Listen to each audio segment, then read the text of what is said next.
Hallelujah, hallelujah, hallelujah. अभी भी चंद हाथ नीचे हैं, एक बार फिर से जोरदार नारा। अब सबकी आवाज गूंजनी चाहिए इस जगह पर।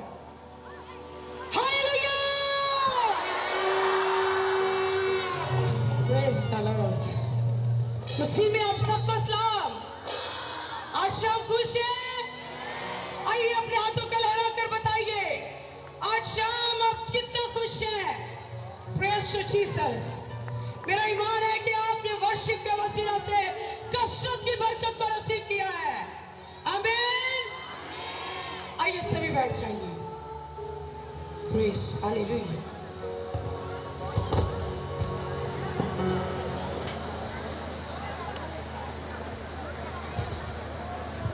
वक्त काफी हो चुका है।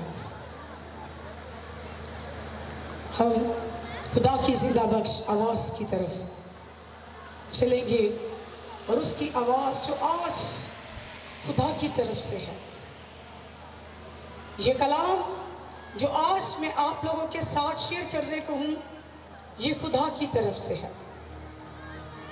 उसने मुझे ये कलाम दिया ताकि मैं आपके साथ शेयर कर सकूं, क्योंकि खुदा के कलाम में लिखा है,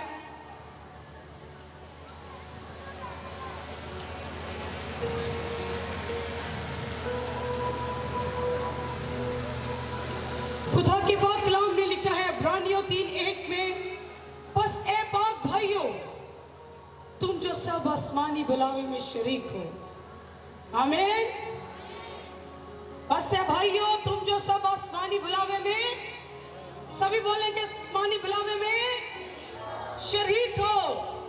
कौन कौन आसमानी बुलावे में शरीक है? Praise the Lord, hallelujah. शुक्रगुजार है हम खुदावंद के। आज जब मैं इस पंडाल में पहुंची तो मेरा दिल नहायत शादमान था और उसके रूह कुद्स ने मुझे कसरत से अपनी लपेट में लिया हुआ था। मेरे आंसू खुद ब खुद बह रहे थे। जब मैं अपने बुजुर्ग, अपने उस्ताद, अपने अंकल जी के पास गई तो मेरे आंसू खुद ब खुद बहने लगे। मैं इस काबिल नहीं थी जिस काबिल खुदा ने बना दिया है। ये उसकी कुदरत है, क्योंकि उसका कलाम बयान करता है कि हम सब आसमानी बुलावे के लिए बुलाए गए हैं। आज मेरा टॉपिक जो है वो है बुलाहट और खुदा की मर्जी। आज मेरा टॉपिक है बुलाहट और खुदा की मर्जी, क्योंकि आज अगर मैं इस जगह पर मौजूद हूं तो ये मेरे खुदावंद यीशु मसीह की मर्जी है। मैं अपनी मर्जी से यहां पर नहीं, आज उसकी मर्जी से आज मैं इस मसबा पर खड़ी हूं। और जो रूह उसने मुझे बख्शा है वो दलेरी का रूह है, जो मुझे बोलने का फजल अनायत करता है। ये उसका फजल है मुझ पर कि उसने अपने फसल से मुझे मामूर किया है। हम मुकद्दसीन बुलाए गए हैं। खुदावन बुलाता है और हर किसी का बुलाने वाला और उसका बुलावा जो है वो अलग है। वो अपने अपने तरीके से लोगों को बुलाता है। जो प्लान, जो मंसूबा उसने मेरी या आपकी जिंदगी में रखा है, वो उसी बुलावे से आपको बुलाएगा ताकि आप उसके आसमानी बुलावे में शरीक हो जाएं। अगर हम अहद अतीक में से पैदाइश की किताब उसका 12 भाग उसकी पहली आयत से देखें कि इब्राहिम का बुलावा, जब खुदा ने इब्राहिम को बुलाया कि वो मुल्क कनान में रहे, और उस इलाही बुलाहट में सिर्फ यहूदियों की ही नहीं बल्कि गैर अक़वाम की भी नजात है। और ये बुलावा आलमगीर नजात का है। खुदा अपने बंदा अब्राहम के वसीले से है। ये नजात मैंने कहा कि ना सिर्फ यहूदियों के लिए बल्कि गैर अक़वाम के लिए भी है। और आज जबकि उसका कलाम खुल चुका है, और जब उसका कलाम खुलता है तो वो बेतसीर नहीं लौटता। तो आज मेरा ईमान है कि आप लोग भी नजात को पाएंगे। क्योंकि आज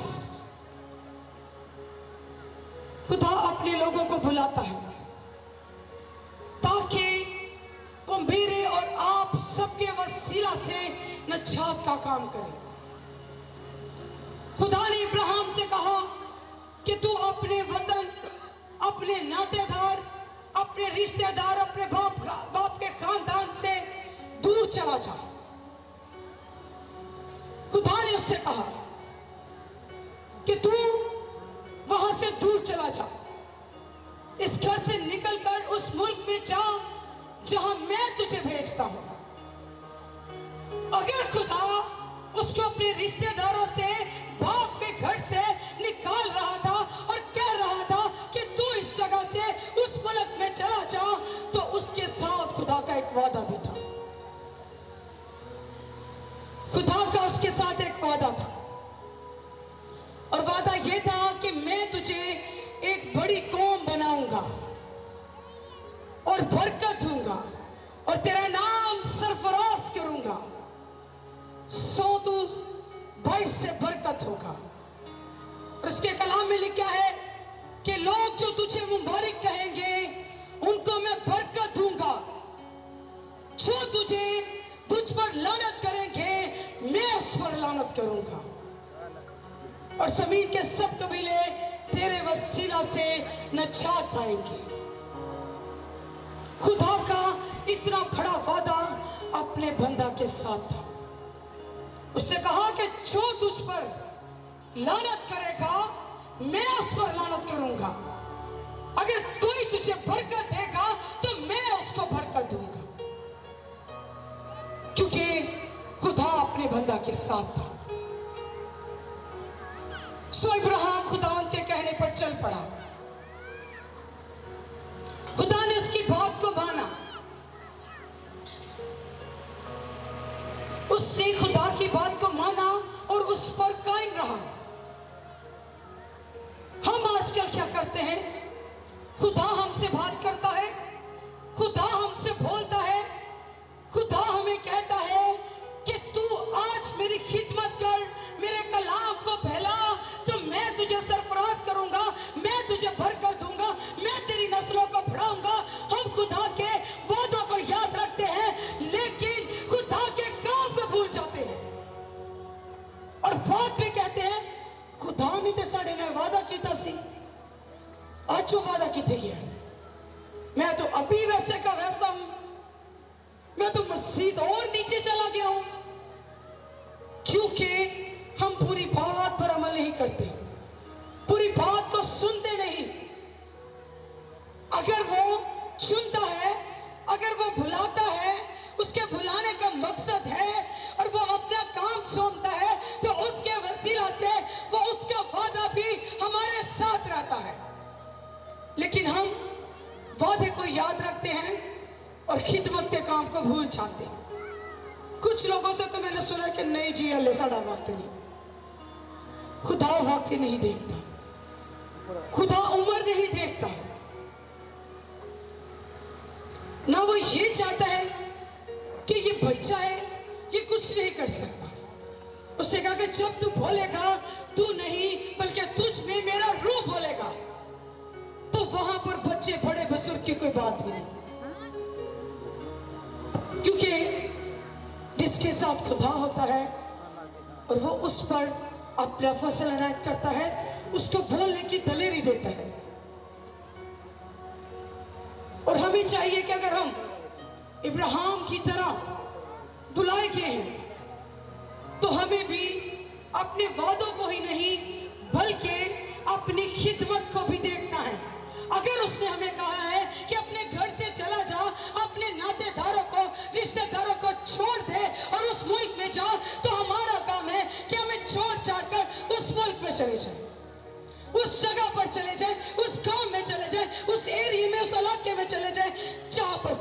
हमें कहा है, क्योंकि जब आप वहां पर जाएंगे तो वहां पर आपकी सरफराजी है, वहां पर आपकी बढ़ोतरी है, वहां पर आपकी कामयाबी है। अगर आप खुदा की मर्जी पे चलेंगे तो आप सरफराज किए जाएंगे, और अगर आप अपनी मर्जी से चलेंगे तो आप कभी भी सरफराज नहीं होंगे, बल्कि नीचे गिर जाएंगे।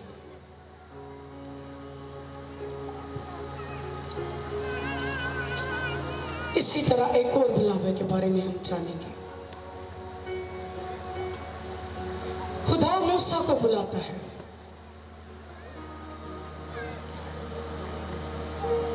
क्योंकि इब्राहिम का बुलाने का उसका एक और मकसद था, और मूसा को बुलाने के लिए एक और मकसद है उसका।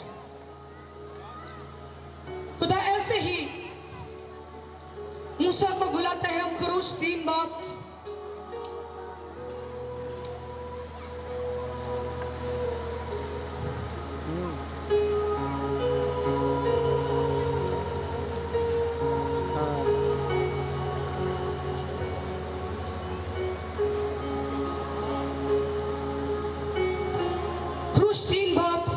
उसकी 2 आयत से पढ़ेंगे।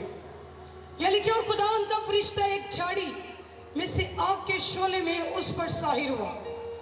उसने निगाह की और क्या देखा कि एक झाड़ी में आग लगी हुई है, पर वो झाड़ी भस्म नहीं होती। तब मूसा ने कहा, मैं अब जरा इधर कतरा कर इस बड़े मंजर को देखूं कि झाड़ी क्यों नहीं जल जाती।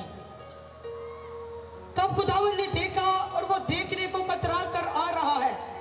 तो खुदा ने उस झाड़ी में से पुकार कर कहा, ए मूसा, ए मूसा। उसने कहा कि मैं हाजिर हूं। और आगे हम 6 आयत में देखें, उसने कहा कि फिर उसने कहा कि मैं तेरे बाप का खुदा, यानी इब्राहिम का खुदा, इसहाक का खुदा, याकूब का खुदा हूं। मूसा ने अपना मुंह छुपाया, क्योंकि वो खुदा पर नजर करने से डरता था। यहां पर एक झाड़ी के जरिए से मूसा एक रास्ते से, एक बियाबान से गुजर रहा था, उस पहाड़ से गुजर रहा था, और एक झाड़ी में आग लगी, और खुदावन उस आग के शोले की मानिंद अपने बंदा पर साहिर हुआ। उसके बुलाने के अलग तरीके हैं, उसके साहिर होने के अलग तरीके हैं। उसने उसको आग के शोले से जाहिर होकर पुकारा, और वो देख रहा है कि ये जो झाड़ी में आग लगी है ये बुझ क्यों नहीं रही। और वो आगे को बढ़ा, और उसने देखा, और उसने कहा कि मैं तेरे बाप इब्राहिम, इसहाक और याकूब का खुदा हूं। और मूसा ने डरकर अपने मुंह को छुपा लिया। जब मूसा को आवाज दी तो उसने कहा कि मैं हाजिर हूं। जब हमें भी आवाज मिलती है, हमें भी चाहिए कि हम कहें कि मैं हाजिर हूं, और हमें हाजिर भी रहना चाहिए। आवाज सुनकर अनसुना नहीं करना, और आगे उसका जो काम है, जिस खिदमत के लिए बुलाया गया है, वो जानेंगे। लेकिन खुदावन ने कहा, मैंने अपने लोगों की तकलीफ जो मिस्र में है खूब देखी, और उनकी फरियाद जो बेकार लेने वालों के सबब से है, हंसी में, और उनके दुखों को जानता हूं। और मैं उतर आया हूं कि उन मिस्रियों के हाथ से छुड़ाऊं, और उस मुल्क से निकालकर उनको एक अच्छे और वसी मुल्क में जहां दूध और शहद बहता है। मूसा किस लिए बुलाया गया? कि वो खुदा के लोगों को जो मुसीबत में थे, जो दुख में थे, जो गुलामी में थे, खुदा चाहता था कि मेरा बंदा मूसा आए और मेरे लोगों को चुरा कर लेकर आए। मूसा की बुलाहट ये थी। अगर आज आप में से मूसा की तरह खुदा आपको बुलाता है, तो वो भी ये चाहता है। हमारे कई पास्टर्स, कई मुकद्दस लोग आज ये खिदमत गुजार है कि वो लोगों को गुलामी से आजाद कराते हैं, वो लोगों को जाकर छुड़वाते हैं। लेकिन लोग क्या करते हैं? मैंने लोगों को देखा कि खातमीन पैसे देकर उनको उस गुलामी से, पट्टों से चुढ़ा कर लाते हैं और हमारे लोग फिर उसी गुलामी में चले जाते हैं, फिर उसी की तरफ राह बढ़ाते हैं। वो वहां पर खुश रहना चाहते हैं, लेकिन खुदा की निगाह हम सब पर है। उसका कलाम बयान करता है वो ना ऊँघता है ना सोता है, बल्कि उसकी निगाहें हर वक्त सोए जमीन पर रहती है। और मेरे शीशों, वो हमारे दुख से वाकिफ है, वो हमारी परेशानियों से वाकिफ है। इसीलिए उसने अपने बंदा दाऊद मूसा को कहा कि उठ और जा और मेरे लोगों को गुलामी से आजाद करवा के ला। और मूसा ने ऐसा ही किया। आज अगर हम में से भी खुदा आवाज देता है तो वो भी यही चाहता है कि हम उनके लोगों को गुलामी से आजाद करवाएं, मिस्र की गुलामी से। वो मिस्र की गुलामी से, और आज हम लोग कर्ज की गुलामी में हैं, लानतों की गुलामी में हैं, इस तरह की गुलामी में फंसे हुए हैं। और खुदा अपने खादमों के वसीला से आप लोगों को आजाद करवाना चाहता है। वो चाहता है कि मेरे लोग आजाद हों। जी है मूसा की बुलाहट। पहले हमने जाना कि खुदा ने इब्राहिम को बुलाया और उस मुल्क में भेजा जहां पर वो नजात का काम करने को था। मूसा को बुलाया और कहा कि तू मेरे लोगों को मिस्र से आजाद करवा के ला। और आज अगर, क्योंकि खुदा का कलाम बयान करता है कि वो गुनाहगारों के लिए आया है, अगर आज खुदा किसी गुनाहगार को चुन लेता है तो वो लोग खुदा की बुलाहट का मजाक उड़ाते हैं। वो कहते हैं कल को भी नशे में था, कल को भी इसके ये काम थे, आज क्यों ये पास्टर बन गया? क्या आप में से कोई किसी को पास्टर बना सकता है? बोलिए मेरे साथ, क्या आप में से कोई किसी को पास्टर बना सकता है? नहीं, क्योंकि हम हमेशा एक दूसरे को खींचते हैं, गिराते हैं। हम किसी को भी खड़ा नहीं कर पाते। अगर कोई अच्छी जगह पर खड़ा हो गया तो वो भी हजम और बर्दाश्त नहीं। आइए सैमुएल को देखेंगे। पहला सैमुएल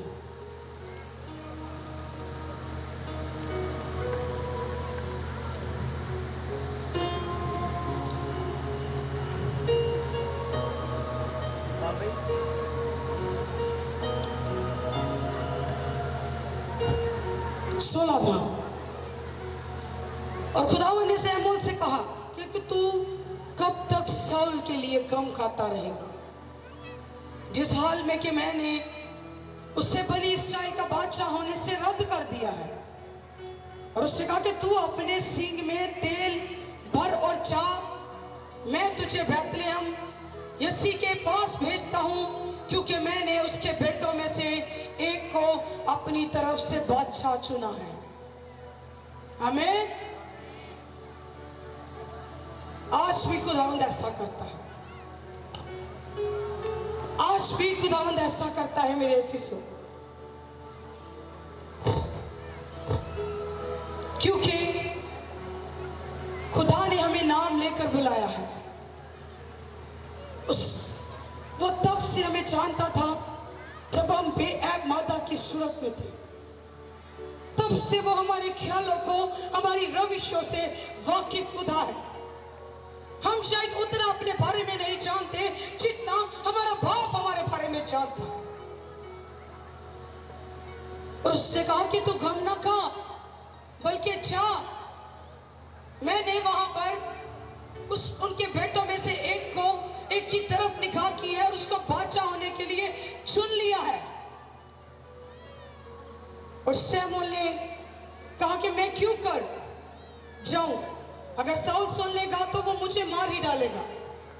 खुदावंद ने कहा कि एक बछड़ा अपने हाथ साथ ले जा और कहना कि मैं खुदावंद के लिए कुर्बानी करने को आया हूं। तो यसी को कुर्बानी की दावत देना, फिर मैंने तुझे बताऊंगा तुझे क्या करना है, और उसी को जिसका नाम मैं तुझे बताऊंगा मेरे लिए मस्सा करना। और शमूएल ने वैसे ही जो खुदावंद ने कहा था किया और बैतलहम में आया। तब शहर के बुजुर्ग कांपते हुए उससे मिलने को गए और कहने लगे, तू सुलह कराने के लिए आया है? और उसने कहा कि मैं खुदावंद के लिए कुर्बानी चढ़ाने के लिए आया हूं। तुम अपने आप को पाक साफ करो और मेरे साथ कुर्बानी के लिए आओ। उसने यसी को और उसके बेटों को पाक किया और उनकी कुर्बानी की दावत दी। खुदा ने शमूएल को भेजा। कहां भेजा? यसी के घर के जा और उनके बेटों में से मैंने एक को चुना है, तू वहां जा। खुदा ने भेजा शमूएल को। उसने कहा कि अपने सींग में तेल को भर और जा। और जब वो जाता है तो वो अपने बेटों को आगे लेकर आता है। वो एक बेटे को लाता है तो खुदा कहता है कि ये नहीं है। फिर वो दूसरे को लाता है और खुदा कहता है कि ये भी नहीं है। फिर वो कहता है कि तेरे जितने बेटे हैं उनको लेकर आ। वो 3 से 4 बेटों को आगे लेकर आता है और खुदा का बंदा कहता है कि ये भी नहीं है। उससे कहा कि अगर तेरे और बेटे हैं तो उनको भी बुला। उसने कहा हाँ, एक मेरा बेटा है जो भेड़ों को चुराने के लिए गया हुआ है। उसने कहा कि उसको बुला। उसके कलाम में लिखा है कि खुदावंद इंसान की मानित नजर नहीं करता, इसलिए कि इंसान जाहिरी सूरत को देखता है पर खुदा दिल पर नजर करता है। खुदा ने मूसा के दिल पर नजर की। उससे कहा, जब मूसा आया तो शमूएल खड़ा था और उसने वही सींग वाले तेल में से लिया और दाऊद को क्या किया? मस्सा कर दिया, क्योंकि वो खुदा के कहने के मुताबिक था। उसके कई और बेटे सामने आए, लेकिन खुदा ने उसको कहा कि ये नहीं है, ये नहीं है, ये नहीं है। पर जब दाऊद आया तो खुदा ने कहा यही है जो मेरे दिल के मुआफिक है। ये खुदा के प्लान है मेरे इसी, किसी इंसान के नहीं। आज भी खुदा अपने कदमों के वसीला से ऐसे ही काम करता है। आज भी खुदा अपने कदमों के वसीला से उनको भेजता है और कहता है कि वहां पर जा और मेरे लिए उसको कदम चुन ले, उसका रसूल चुन ले, उसका नबी चुन ले। ये प्लान, ये मंसूबे खुदावन के हैं, किसी इंसान के नहीं। क्या दाऊद को पता था कि मैं बादशाह होने के लिए चुना जाऊंगा? नहीं, वो अपनी भेड़ बकरियों को चुराने में मसरूफ था। आज जब हम भी अपनी कामों में, अपनी मसरूफियात में खोते हैं, हमें नहीं पता कि अगले वक्त में हमारे साथ खुदा क्या बात करने को है। क्योंकि ना वो अक्लों को देखता है, ना शक्लों को, ना कद को, ना काट को, ना रंग को, ना रूप को। वो सिर्फ दिल पर निगाह करता है। वो सिर्फ दिलों को छानता है और जो उसके दिल के मुआफिक हो जाए वो उसको चुन लेता है, वो उसको मस्सा कर देता है, वो उसको उठा खड़ा कर देता है।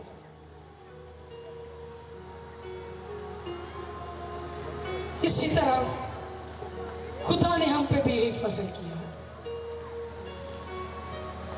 क्योंकि उसके कलाम में लिखा है कि तुमने मुझे नहीं चुना बल्कि मैंने तुम्हें चुन लिया है और तुमको मुकर्रर किया है कि जाकर फल लाओ, तुम्हारा फल कायम रहे, ताकि मेरे नाम से जो कुछ बाप से मांगोगे वो तुम्हें मिल जाएगा।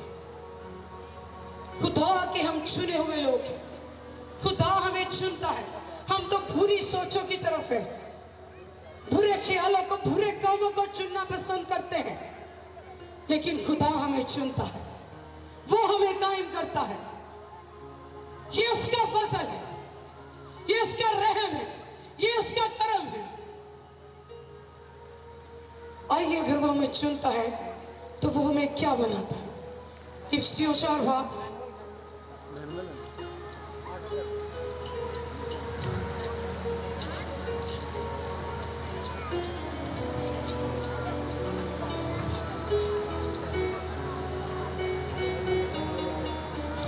इफिसियों 4 भाग में लिखा कि जिस बुलावे से तुम बुलाए गए थे उसके लायक चाल चलो। और आगे 4थी आयत में लिखा है, एक ही बदन है, एक ही रूह है, चुनाचा तुम्हारे जो बुलाए गए थे अपने अपने बुलाए जाने से उम्मीद भी एक ही है। एक ही खुदावंद है, एक ही ईमान है, एक ही बपतिस्मा है और सबका खुदा और बाप एक ही है। हम जिस बुलावे से बुलाए गए हैं, हमारा चाल चलन भी उस तरह से होना चाहिए। हमारा चलन और चाल दुरुस्त होनी चाहिए, क्योंकि वो एक खुदा है, उसका ईमान भी एक है और एक ही बपतिस्मा है और हमें एक ही बदन है। ये उसकी कामिल बख्शिश है कि उसका रूह एक है और वो हम में से हर एक पर मसीह की बख्शिश के अंदाज़े के मुवाफिक फजल करता है।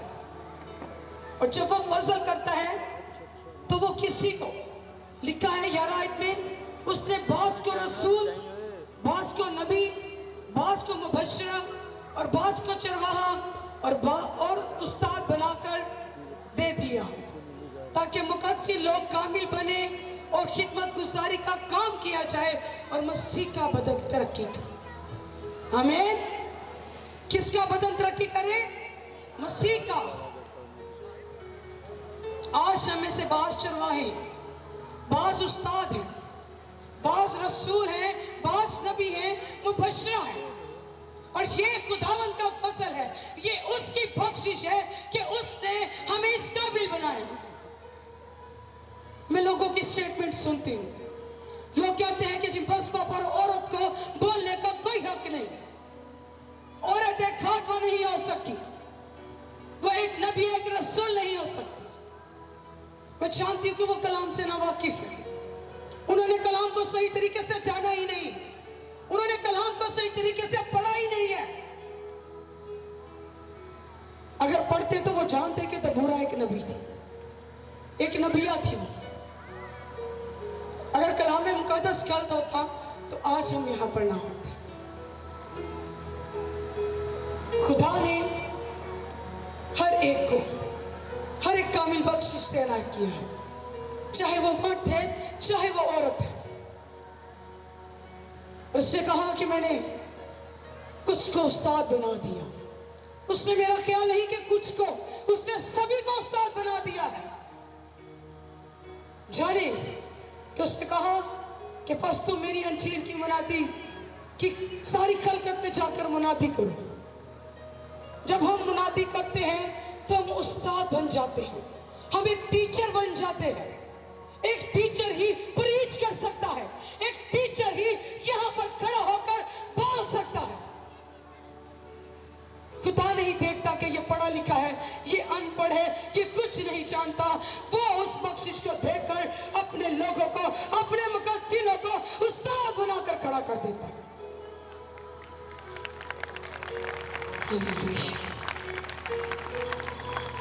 ये उसकी बख्शिश है और ये उनको ही मिलती है जो उसके बुलावे पर कायम रहते हैं, जो उसके वादों पर कायम रहते हैं, जो उसके साथ पूरी ईमानदारी से चलते हैं।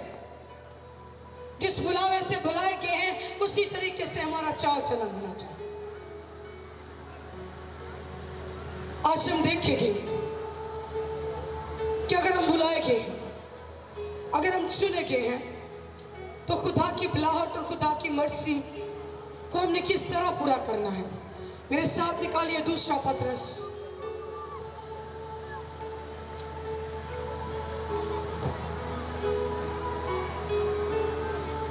दूसरा पत्रस उसका पहला भाग।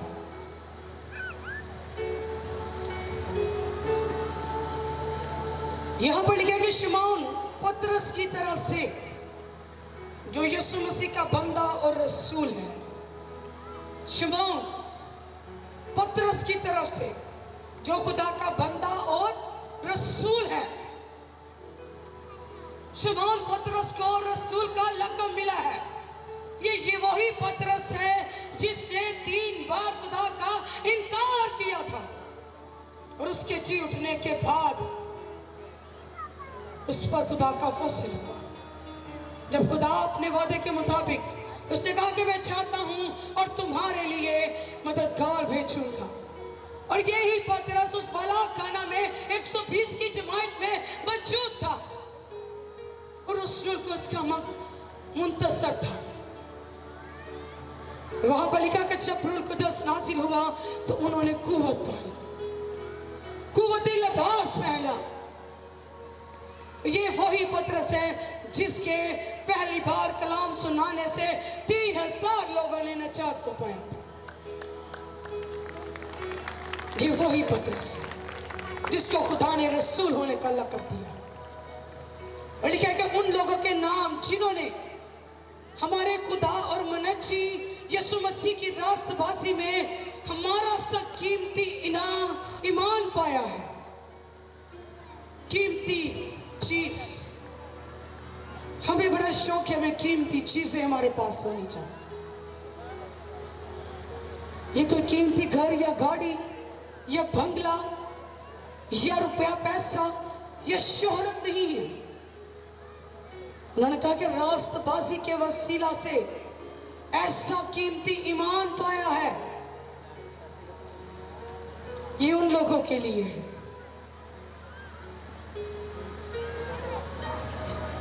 उसने कहा कीमती इनाम जो आज खुदा की बुलाहट और मर्जी को जानेंगे और उसकी पहचान या उसकी वजह से जब हम पहचाने जाते हैं तो हम और ज्यादा बढ़ते हैं। और ये ऐसा कीमती इनाम है कि जो लोग रास्तबाज हैं ये सिर्फ उन्हीं के पास है, किसी और इंसान के पास नहीं।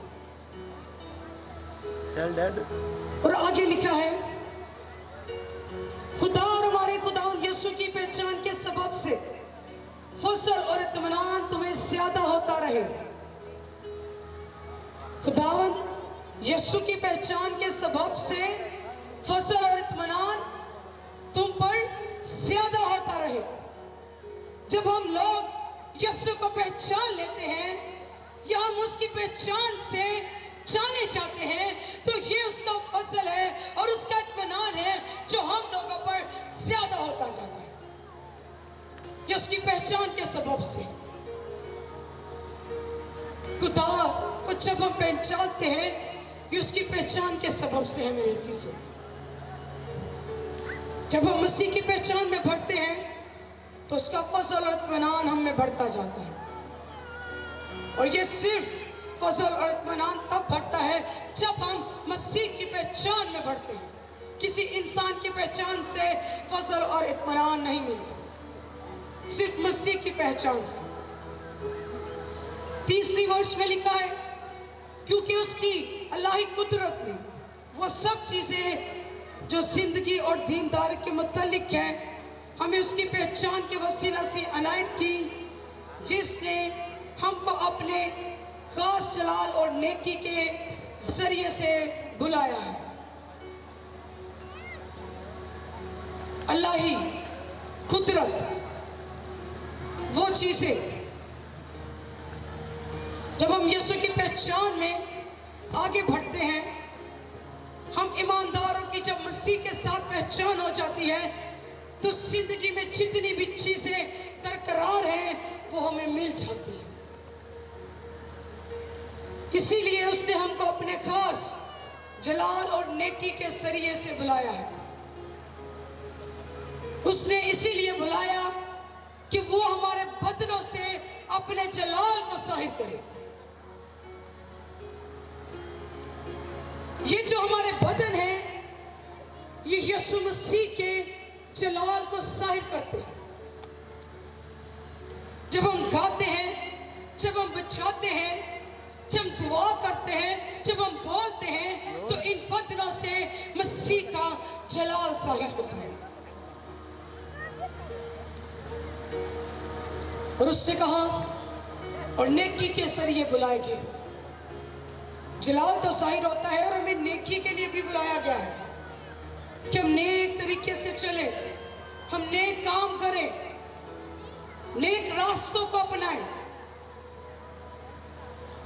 और आगे वर्ष में लिखा है जिसके बायस उसने हमसे कीमती और नहायत बड़े वादे किए हैं ताकि उस वसीला से तुम उस खराबी से छूटकर जो दुनिया में बुरी ख्वाहिश के सबब से है ज़ाते इलाही में शरीक हो जाओ। किस किस को वर्ड्स की समझ आई? मैं फिर से पढ़ूंगी। एक और कीमती चीज इसमें है।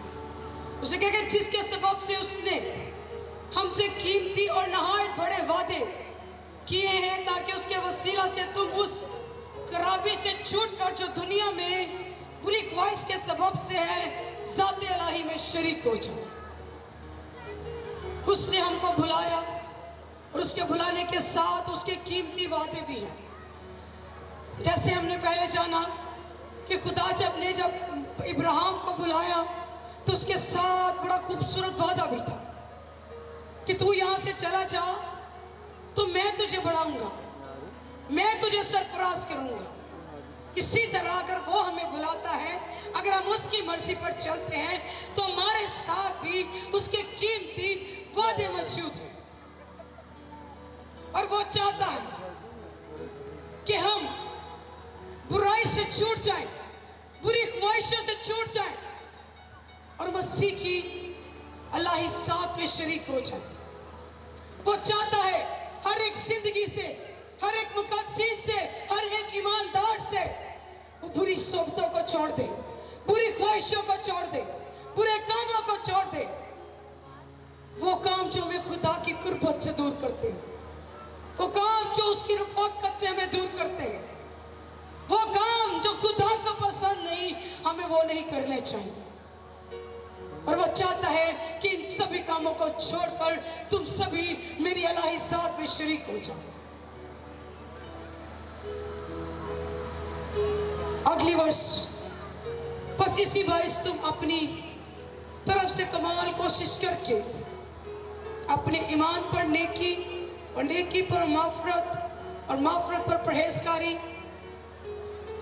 परहेजगारी पर सब्र, सब्र पर दीनदारी और दीनदारी पर बरदाना उल्फत और बरदाना उल्फत पर मोहब्बत बढ़ाओ। और ये काम आज के मुआशरे में बहुत ही कम है। उसे कहे बस तुम इसी बाइस इसी तरह से कमाल कोशिश करते रहो। कमाल कोशिश क्या? हमारे अंदर सब्र होना चाहिए, हम दीनदार होने चाहिए, हम नेक काम करने वाले होने चाहिए और हमारी मोहब्बत बढ़ती जानी चाहिए। जितनी खुदा चाहता है कि मोहब्बत बढ़े, उतनी ही मोहब्बत आज के घरानों में बहुत कम है। आज के ईमानदारों में मोहब्बत कम है। हम सब यहां पर बुलाए गए, हम सब आसमानी बुलावे के लिए शरीक हैं। हम कहते हैं लेकिन हम मिलकर दुआ नहीं कर सकते, हम मिलकर उसके नाम को जलाल नहीं दे सकते।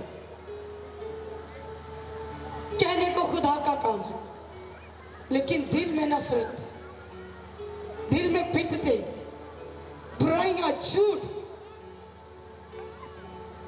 ये सब कुछ भरा हुआ है।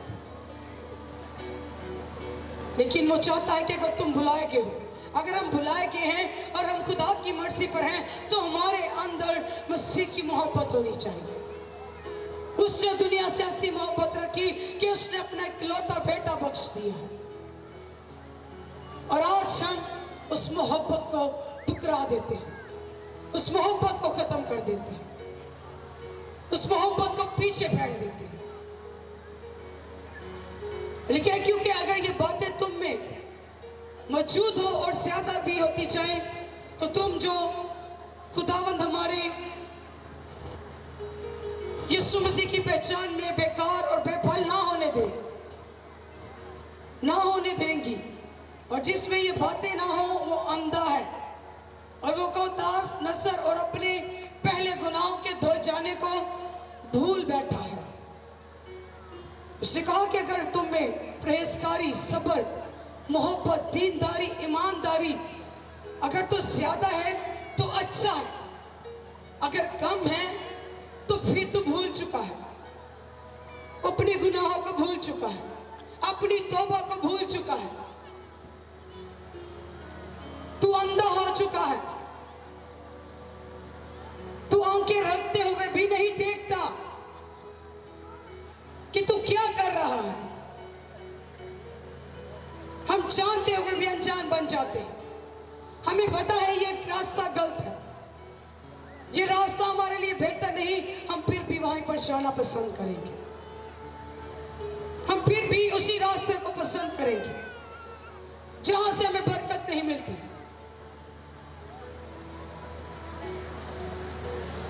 और लिखा है कि बस से भाइयों अपने बुलावे और बरकसीती को साबित करने की ज्यादा कोशिश करो, क्योंकि अगर ऐसा करोगे तो कभी ठोकर ना खाओगे, बल्कि इससे तुम हमारे खुदावंद और मसीह यीशु मसीह की अपनी बादशाही में बड़ी इज्जत के साथ दाखिल किए जाओगे।